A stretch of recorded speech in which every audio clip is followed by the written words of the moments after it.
Hello दोस्तों, कैसे हैं आप सब। उम्मीद करते हैं कि आप सब अच्छे होंगे और आप सबकी तैयारी भी अच्छी खासी चल रही होगी। बहुत दिनों बाद मिलने का आज मौका मिला है। काम का इतना प्रेशर रहता है, वर्कलोड इतना ज़्यादा रहता है कि समय नहीं मिल पाता है आजकल। शुरुआती टाइम में टाइम मिला था, पर्याप्त मात्रा में टाइम मिलता था तो काम भी करते थे, पढ़ाई भी होती थी और आप लोगों से जुड़े भी रहते थे।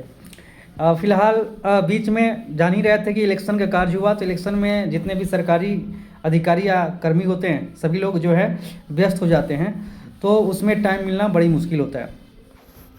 तो अब थोड़ा बहुत जो है वर्कलोड कम हुआ है, तो सोचे कि चलिए आप लोगों से मुलाकात करते हैं, मिलते हैं और फिर से थोड़ा एक्टिव होने का प्रयास करते हैं। चूँकि ये एक ऐसा माध्यम है जिसके द्वारा हम कहीं से जो है आप लोगों से हम जुड़ सकते हैं। तो अभी वर्तमान में जो है बहुत सारा एग्ज़ाम होना है, चाहे वो बिहार का एग्ज़ाम हो, चाहे सेंट्रल गवर्नमेंट का एग्ज़ाम हो। तो मन लगा करके आपको मेहनत करना है, एक एक दिन झोंकना है नौकरी लेने के लिए, क्योंकि नौकरी बहुत बड़ी चीज़ है आज के टाइम में। आपको पता होगा कि आपके जो पेरेंट्स हैं, माता पिता हैं, आप पर आस लगाए हुए बैठे हुए हैं। तो आपको इस चीज़ को देखना है, ध्यान से पढ़ना है, टाइम को वेस्ट नहीं करना है, ठीक है। एक एक दिन जो है आप समझिए कि अपने लाइफ के लिए झोंक रहे हैं। इस हिसाब से सुबह से शाम तक आप एक प्लान बनाइए और उस प्लान के अकॉर्डिंग आप मेहनत कीजिए। क्योंकि आगे जो एग्ज़ाम होना है, जैसे बिहार एसएससी में भी एग्ज़ाम होना है कई तरह का, जिसे सबसे वाइटल एग्ज़ाम है आपका या पॉपुलर कहिए वो इंटर लेवल वाला, सेकेंड इंटर लेवल वाला जो है ये एग्ज़ाम होने वाला है।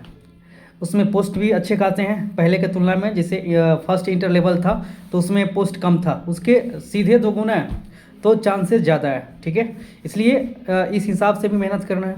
उसके बाद सीजीएल 4th का भी जो है एग्ज़ाम होना है। बीपीएससी में आइएगा तो एईडीओ का भी जो है एग्ज़ाम होना है। उसी तरह रेलवे का एग्ज़ाम चल ही रहा है, सेंट्रल गवर्नमेंट का भी कई सारे एग्ज़ाम हैं जो होना है। तो इन चीज़ों को ध्यान में रख करके फिर बिहार में दरोगा का भी एग्ज़ाम होने वाला है। तो इन सभी चीज़ों को ध्यान में रखते हुए आपको बिल्कुल सतर्कता से मेहनत करना है, टाइम को वेस्ट नहीं करना है। टाइम आज वेस्ट कीजिएगा तो कल हो सके आपके लिए वो घातक बन जाएगा। क्योंकि जब आप एग्ज़ाम देने बैठिएगा, फिर उसका जब रिजल्ट आएगा और आपके साथ ही जो दोस्त कंटिन्यू पढ़ाई करते थे, पर डे प्लानिंग के साथ पढ़ते थे, तो उनका रिजल्ट आएगा, आपका नहीं आएगा, तो और आप डिप्रेस हो जाइएगा, ठीक है। तो इन सभी चीज़ों से बचना है। पढ़ाई पीरियड में डिप्रेशन को इग्नोर करना है, उससे बचना है।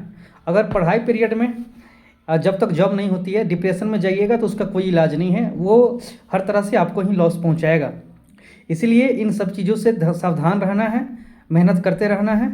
वैकेंसीज की कमी नहीं है, आपको मन लगा के पढ़ना है। सेट प्रैक्टिस आपको बार बार हम पहले भी बताते आ रहे हैं कि सेट प्रैक्टिस बहुत ज़्यादा मायने मतलब रखता है आपके एग्ज़ाम क्रैक करने के लिए।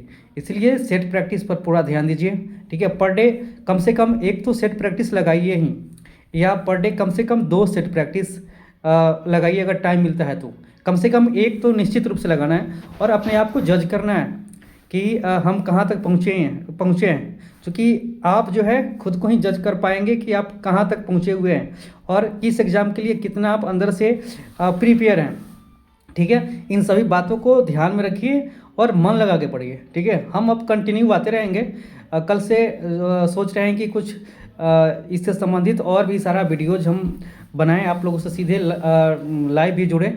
तो आप लोग बने रहिए, फिर हम मिलते हैं अगले वीडियो में, ठीक है। धन्यवाद।